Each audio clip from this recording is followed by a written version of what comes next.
Salad or Dolly, threw a great party. We all drank Bacardi, it got kinda gnarly. We're light as a feather, we're tougher than leather. Together we're weirder together. Babe, I got some really big news, really good news. Okay. So I'm on tour right now in Australia, right? Yes. The reviews have started rolling in. Okay. Someone tweeted me that I was, get this, wait for it, better than expected. That is so Australian, and it is so your It's fans. profoundly Australian. And it's profoundly what my fan base. Well, because people have liked to give you a hard time because you had that like Andy Kaufman thing. I have a where punchable you were like, face. That people want to punch you, meaning, Me and Gwyneth Paltrow. For different reasons. Yeah, it's sort of like a form of Gwyneth Paltrow where there's like a love-hate for you. I think it's people that are just living it. If you're hardcore living it, out come the haters. Yes, for sure. You and Taylor. But isn't that it's nice that that they found me better than expected, but I'm wondering what they expected, and if it was so average, why they even went. Well, I could guess, but it'll feel a little depressing or something to start guessing because it sounds like kind of negative things. I don't know what they. Nonetheless, yeah, the shows are going well. Shows are going listen, well. or it's a very Jewish thing. It's like, well, it could go better either than way, expected. though.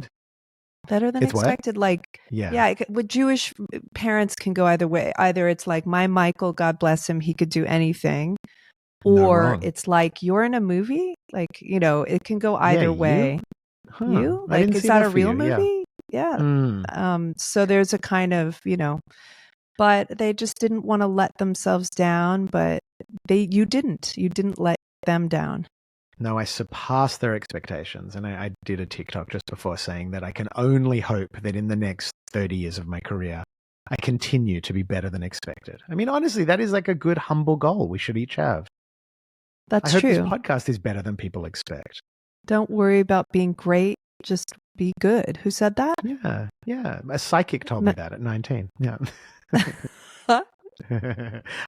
She was really immortalized. Like that quote really found its way into my mythology. It's probably the danger of seeing psychics. Nonetheless, How much are you missing me? I'm missing you so much. It's a lot. A lot in that sigh. That sigh said 1,000 words. Yeah. Yes, I miss you very much. I know. It's true. I mean, it's sort of like satisfying in that I think we're both doing what needs to be done. You are holding down the fort at home and you're writing your book. And I'm out touring, building my show, making some money. And we both are exactly where we're meant to be, doing what we need to be doing. But we like to do it side by side. Is that too much to parallel play? I know it's okay. It's good to practice being apart from one another. I know. But yeah, our first date was seeing a John and Yoko documentary. We are possibly in our DNA is embedded the gene of the enmeshed working artists. That put a spell on us.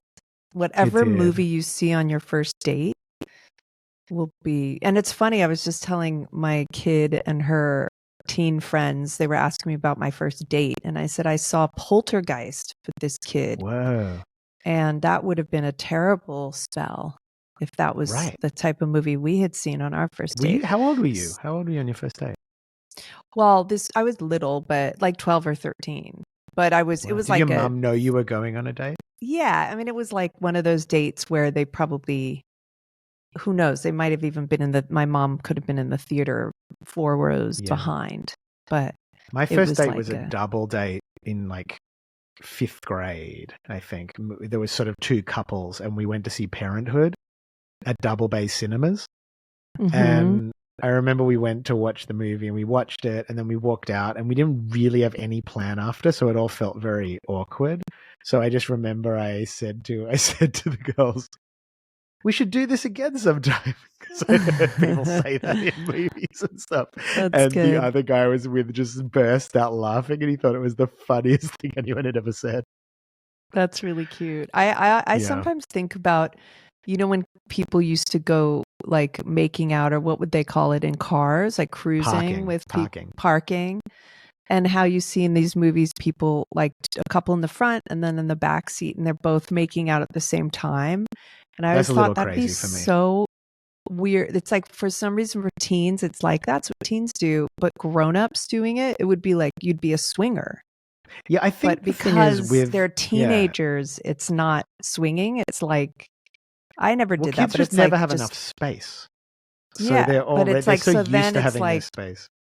Yeah, now I'd be like, I don't know if I want to hear my friend making out in the front seat. But back then, I mean, I never did that, but it seems like you just kind of, that's what they had to do, and it didn't seem Was there like sorted. a lover's lane, like a place? Did people go, growing up in Hollywood, was there like a place where people parked and made out and stuff? I'm sure. I mean, I didn't, what did we, I remember inviting a boy over when I was babysitting, which I felt really guilty about. Yeah, that's surely a violation of the trust the parents placed in you. Yeah, very much so. They were really trustworthy. I babysat like a newborn and a 2-year-old. They were lawyers. I feel like I told this story before. You're so good with babies. I am really good with baby. I can't wait to see the baby Emily, who's coming over tomorrow. Our cleaning lady's baby. And you are so good with the beautiful babies. I think really part of what our fan base understands is your maternal nature. As a podcaster, you're taking care of the community. I'm a grumpy maternal, like parenting my teenager on my own. It's because I don't have you, I'm grumpier because you get a little more like you're doing it on your own. So I'm trying to remember. I just saw a really sweet, Gabor, the Gabor. Yeah, he did some sort of Instagram thing about, they did like a study on parents who were like overly like attentive to babies versus ones who are just like nice, sort of attentive, but also just like teaching the kids to kind of be independent. And the ones who had the like really like attentive parents, the kids were more confident. So then it made me want to, then Goldie like woke up from a nap because she's not feeling well. And I gave her like a big hug because it made me think. Oh, that's nice. Goldie sent me a TikTok. She sent me a TikTok yesterday that said, "This is you." And it was a sound about my dad after yelling at me for half an hour. And the voice was, "Can I give you a really big hug?" That's what I just did. It is sort of mixed messaging you get as a kid. Know. Like your parents yell at you about like logistics and homework and responsibilities, and then just want to that great double check scene. That you feel loved. I know. There's that great scene in Miller's Crossing where I don't know who the actor is, but he plays a mobster, and he is having a meeting, and his son comes in and goes like, "Daddy, like, look at my paper from school." And wait, is he Italian? Yeah, it's all Italians. And the mobster cool. just smacks the little boy across the face.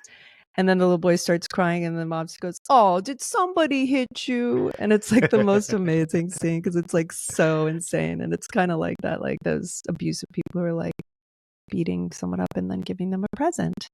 But I know, it is anyway, so crazy that you can't resist traumatizing your children, I know. I mean, I'm not being that mean. I'm being a little like eye rolly because I'm just like, she's had this cold for so long, and I'm like, I'm sick of getting you bowls of food, and then you're like, I don't want that. Can you make me? There's only room for one teenager in the house, babe. And it's the actress mother. I am the teenager. So it is I'm nice. listening I've met a few people at the shows. Sorry, yeah. we're stepping on each other a bit because we're not used to doing this online. We're overexcited to talk. We're overexcited. Been on tour. But I have met a few fans of the pod at the shows. There is a couple of people who've come up to me saying they're really more fans of the pod, and they came to the show sort of through the podcast, which is pretty cool. Maybe that was the guy who was like, I was pleasantly surprised. Yeah, exactly. He was like, I didn't think I'd like him. I mainly like his podcast work. Right. But what were you saying? You're listening to something? How long gone? How far gone? How long gone? Yeah. How long gone? Is that what it's called? That is what it's called. I know it is How one of long those or names that far? doesn't quite roll off the tongue. Yeah. Well, don't put them How down long because gone? I'm about to put them down further. No, I'm kidding. I like How Long Gone. I know love How you Long love Gone. them. Okay, you I can love put them down. too. No, I deeply love them. That's why I need some analysis. Okay, here. so you want to do a little critical analysis of How Long Gone. Like, they're smart. I like their rapport. I love that they talk about like restaurants and clothes, and they're hysterical.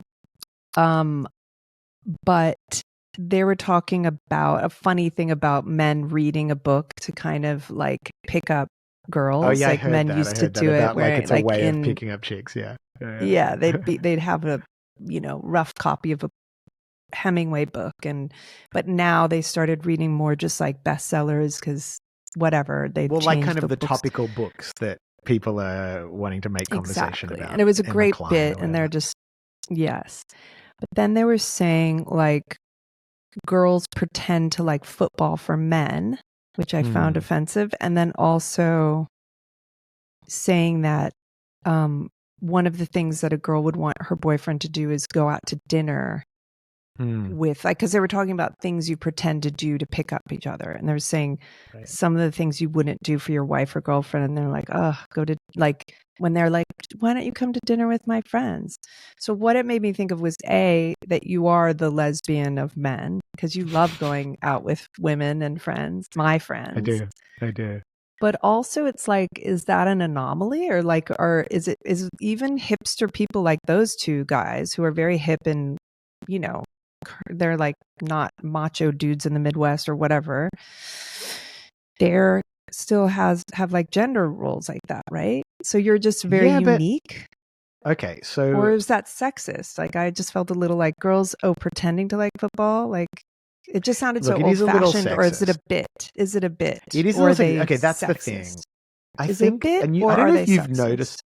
I don't know if you've noticed this with us podding, but there is sort of this need to have a take on things that can sometimes lead to you becoming a more staunch, lead to the podcaster, becoming a more staunch defender of a viewpoint than they might organically be for the sake of keeping conversation going and being entertaining. Yeah. So with people like those guys, I kind of like believe half of what they say anyway. I think in general they're sort of being just entertaining.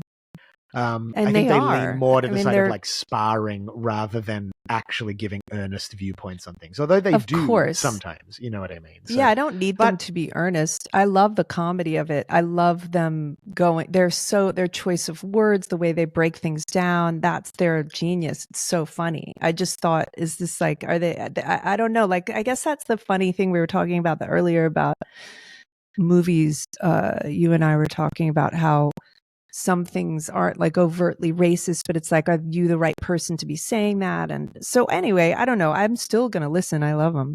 I'm just curious if it was like, is that okay to make that a bit? Or is it like, is it like, should I be less offended? And, No, well, one of the things I think you're picking up on, which would be the number one criticism of that podcast, is that it's bro-y.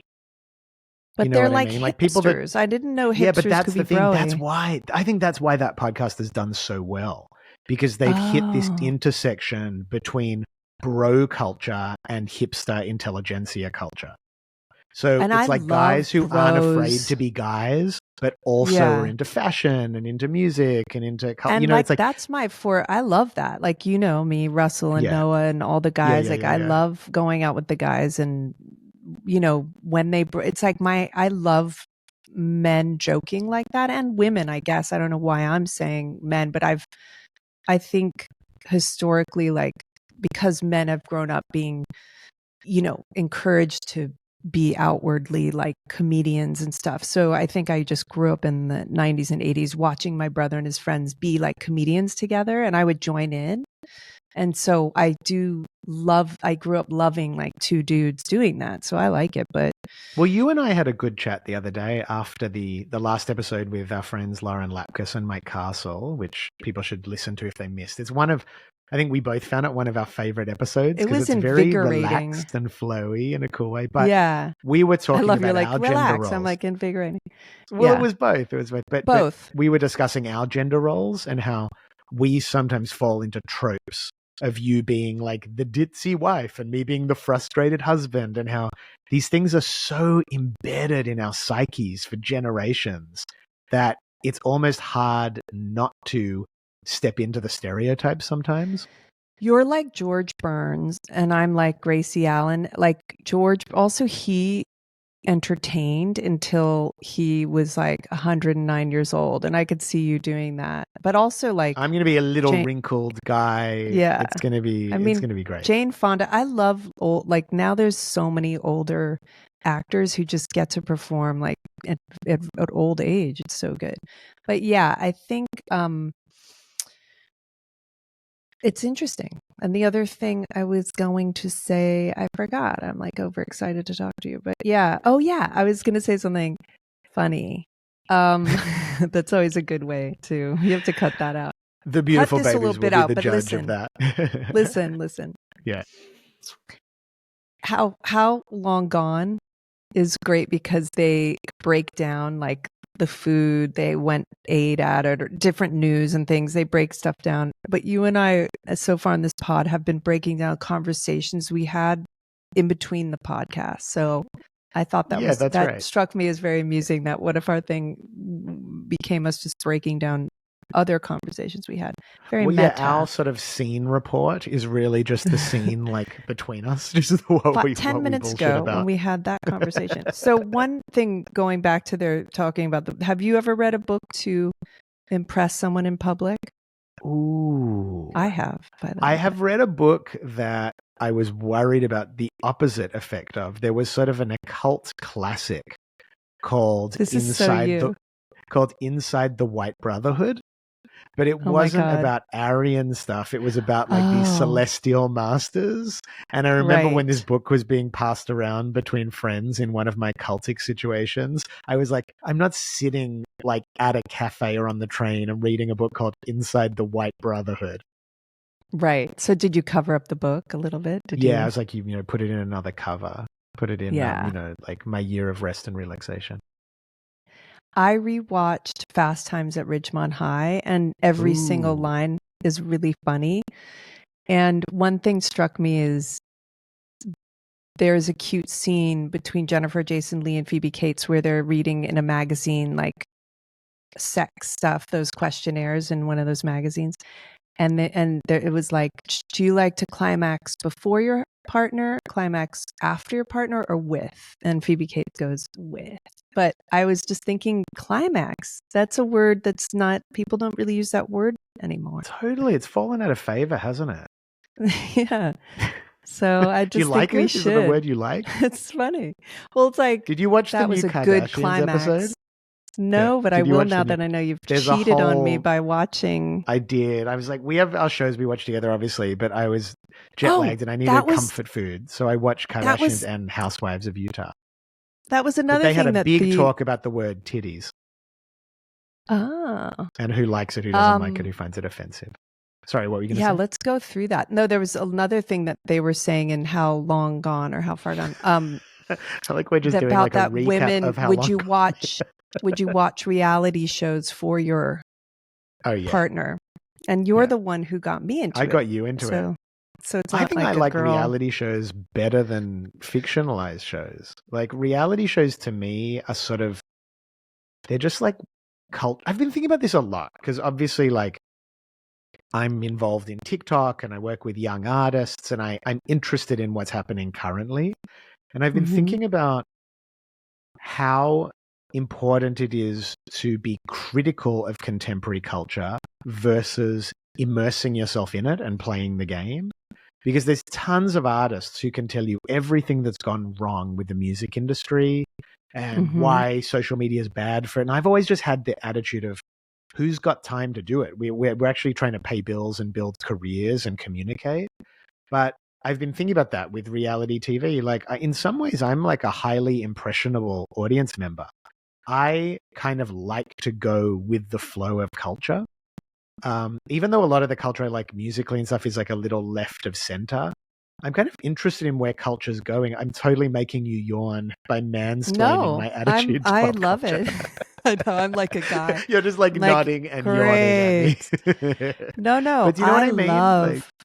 No, I love that. I like it. For me, it's just different moods. Like I feel like, my brain, there's parts of it that crave like reading a book or something. And then I want reality. And then sometimes I want something that's more, like a Fellini film, whatever. I sound pretentious, but something that's kind of going to nourish me in a different way. But I think reality is so good and interesting. And I think more and more, I'm so happy as I get older learning when to do things, like when I need to relax. If we're having a particularly stressful time, watching a reality show is good for you, or feels good for me. Yeah. Whereas when I was in my 20s and I never knew, like, wait, I should be doing this. And I never really knew the order of things. Obviously if I had like to learn some lines for a scene I was doing the next day, that was a priority. But now I know my priorities. Like I have to, get my kids' snack together, and I have to like write these pages for the book, and I have to like remember to work out or look in my calendar. But then when I have the time, watching a reality show to de-stress feels like good for you. Yeah, and the other part of it too with culture, there's the visceral or aesthetic enjoyment we get from a piece of work, like looking at a beautiful painting or something. But as important to me is the being part of the cultural conversation where we can, in our community, talk about all manner of things using these artworks as like a lens. So for me, part of what's fun, like we were talking with Daphne, Ezra, Pally, and Off Menu about this a few months back, when a few of the people like Pally and Andy didn't watch Real Housewives or any of that kind of thing. And they said, give me the elevator pitch on why. And I was saying, because by participating in the conversation, we can essentially talk about who we are and what our values are. It means we're sharing touchstones of conversation.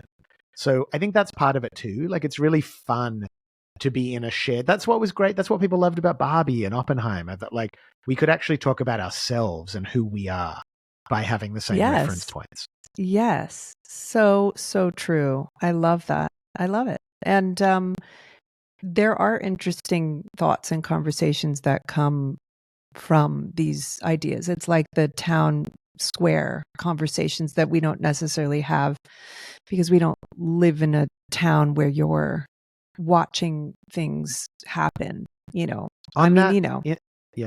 In that vein, did you listen to the New Yorker Critics at Large pod that Naomi Fry's done with her two? I'm halfway through and I'm living and loving it. I'm it's living really for good, it. isn't it. It's so interesting. I can't wait because I'm so far it's talking. This one's about cringe.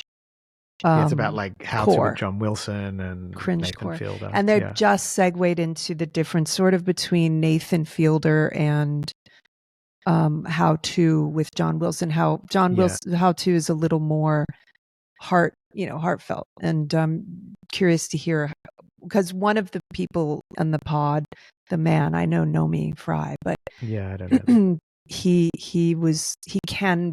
does not like to watch it, and he seemed critical of it, whereas Naomi and the other woman like Nathan. And it made me think about all of that. Well, there was a whole interesting I thought they were going to talk about go on, sorry.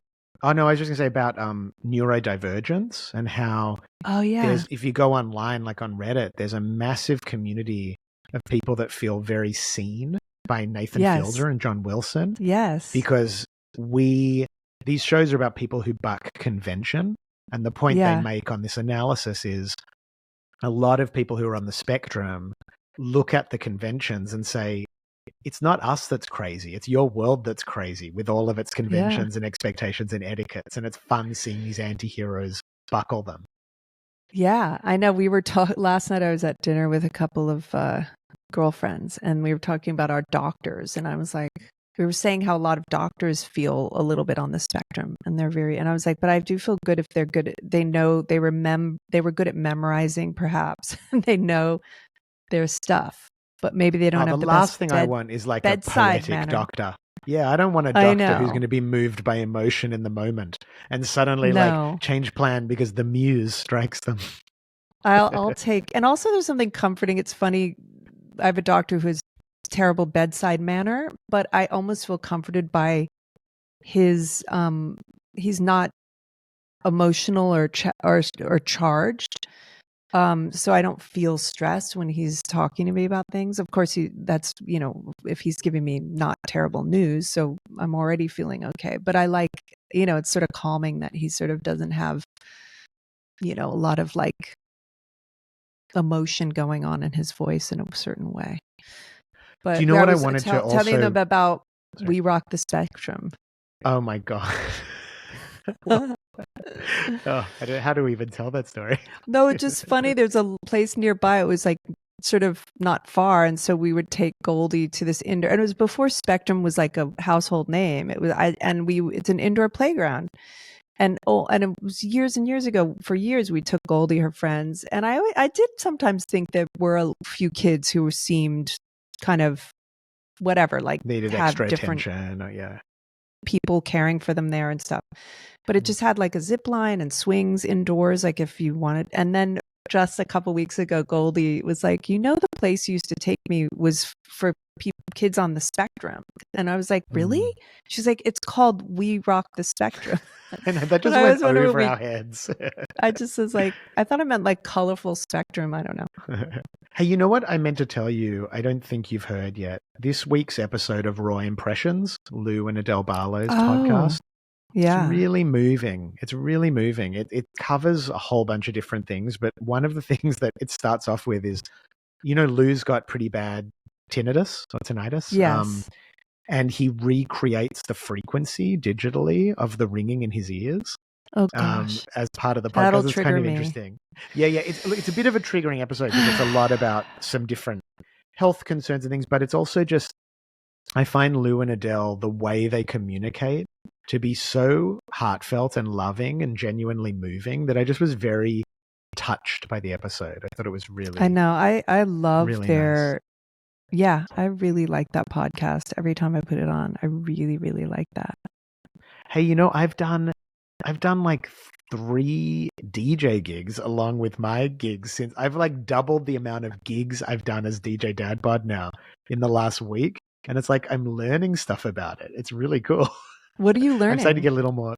Well, I'm just like, getting some more gigs under my belt, like getting the ability to I'm just make more decisions on the fly. Yeah. I'm learning. I don't know. I guess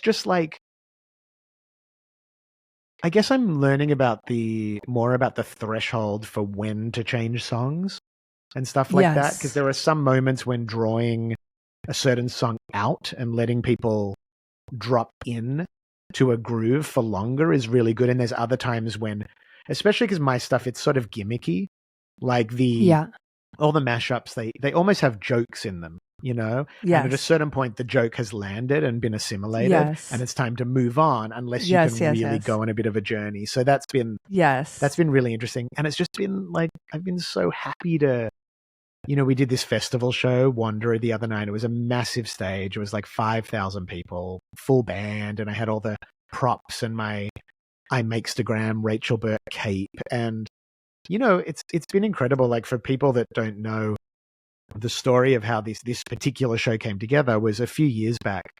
I looked at all my peers, artists that I kind of came up with in the 90s and early 2000s, and I saw they were all doing these amazing festivals, and I wasn't really doing any of them. And I had this moment where I just realized I'd never put in the time and energy and work into building a festival show. And so I met this guy, Dave Jenkins, who's a great music director and drummer. And we just set about building this show. And it's kind of like a 5-year plan. And the plan is at the end of 5 years to have like one of the best festival shows going in Australia. And it's like we're on our way now. And it's so, I don't know, it's so cool as you get older that like a 5-year plan to me is easy to be patient through. Like when I was in my 20s, a 5-year plan would have been unthinkable. But now I'm just like, so 5 years. I can put in 5 years to build something really cool. So it's just been really satisfying watch that come together. I know. It's so exciting. It's funny when you see other people do things and you stop thinking that you could just do it. There's this kind of, but it does have to line up. Like for example, this book, it just seemed like the right timing. Maybe 5 years ago or 10 years from now it wouldn't be, or something. You definitely don't want to push a boulder up a mountain for too long. But when it sort of feels like the right time, it's good to kind of remember. You just have to start building it. Yeah, you know what's cool about what you're saying? On one hand, you stop thinking you can just do everything immediately, because that is part of the fantasy of being young. That like, oh, I could do that. Just put me on a stage under a spotlight. I could do that. But on the other hand, you also stop thinking that you can't do things. And you realize that, oh, if I'm willing to put the time in, I could have that too. And that's really fun. Like your book is going to end up being a 5-year plan from conception to release. Yeah. Like that will have been, 5 years. And it's amazing just to, I don't know, just to get more grounded with what it takes to make things really good and make them successful. I know. It's funny. You kind of are waiting for people to just write something for you, or, discover you or help you along. But there is a funny thing, though, because you can't like knock on everybody's door, but you also can't just stand around and wait for people to discover you. Absolutely. Got to know the right doors. You got to know the right doors to knock on. I've got a few more shows coming up. Can I give them a quick plug? I'm playing Wednesday night, 4th of October at La La La's in Wollongong. Thursday, 5th of October, Avoca Beach. 6th of October, the Baroque Room, Katoomba. 7th of October, Talagandra Hill Winery. Then on the 9th of October is the 20th anniversary Rage in Placid Lake screening at Ritz Cinemas in Randwick with Alexi Toliopoulos moderating a Q&A after the film. And then on the 13th and 14th are Melbourne shows. 13th is Northcote Social Club and 14th is Kindred Ballroom in Footscray. So people can come along because they are going to be better than expected. I know. I think so. And you look good in Rage at Placid Lake. Like your acting looks really good. Oh my for God. someone who'd never done it. I feel like you're making amends for the ways in which you've like taken me down a notch or two over my acting in the past. No, I'm not. I thought you were sort of like, for a musician, I was good, but you were really good in Rage at Placid Lake. I don't think I was really good. I do think there's something about the uniqueness of that character. He was such an oddball that even my stilted acting actually worked with the character because he was such an idiosyncratic person. But that still means you were good. But the one thing to say about that film is when I posted the trailer up on Instagram yesterday, the amount of people who said, this movie changed my life, or this was my favorite film growing up, I watched it over and over. Like, when you take out all the formal conversations of analysis of your own, was I happy with my performance? Was I not? How did the movie do? And you just realize, like, wow, we made something that actually touched people and that they remember. I feel really proud of that. And on a 20th anniversary, it feels like and for the moment, the only place to watch that movie is YouTube. So really? If you're not coming to if you're somewhere else in the world and not in Sydney, you can watch it on YouTube. Look it up, The Rage in Placid Lake. They should put it out more places. Yeah, it's nice when you have had a movie or a TV show or whatever, your work come out and it didn't get, the initial rave reviews that you wanted. And then years later, people will say that was my favorite of yours, or I love that movie. And you have to remember that sometimes like just this sort of initial press is not and the initial reaction of some people is not, because so many things I've just thought, oh, well, that didn't work. And then over the years, people were like, oh God, I love that. Like odd things that I've been in. I can't wait in 2 decades when the camping fandom, the camping stands come out of the woodwork. If they can find that. Well, I love you, babe. I love parting with you. I was just sitting here thinking, because I'm watching you on a screen as opposed to sitting next to you. I was thinking like, you are a great podcaster. Like, really? I think you always were natural, but you've also become like this super professional, like, I don't know, it's like really impressive. It's fun. Back it's fun at potting you. with you. I know. Man. Oh, sorry, go ahead. No, I'm impressed. I'm impressed with you too. In the Lauren Lapkus podcast, I was like, wow, go Ben. You were just really, really, well, really you had like funny. A frog in your throat for the first 20 minutes, so I was really carrying the first act. Jeez. So see, that's a great example of, like getting better at something when you just kind of have to, like, you know what I mean? Like, you learned by doing. I know I had a frog in my throat and I was so bummed, but then it was fine. It went away and it was all good. And it was also, it's your personality. Like, you're less inclined to be a sort of polite participant. I don't mean that you're not impolite. I just mean you're not going to fake it with most things. And sometimes it does take a little longer for you to get warmed up, but you will very genuinely enter a conversation at the right time, if that makes sense. I don't know. I feel like I interrupt a lot. Well, I love it. Anyway, we're gonna wrap up. Someone requested this song in Brisbane, and I hadn't thought about it. And I was like, oh my god, Are you gonna sing it live? No. I mean, are you gonna sing it to me? No, but I'm gonna. This is for you, baby. And this is a song from Ripe, and it's my song "Numb." And it was just so fun to play. I was like, oh my god, I should put this back in the live set. But anyway, love ya. Beautiful babies. We'll chat soon. Together we're weirder together.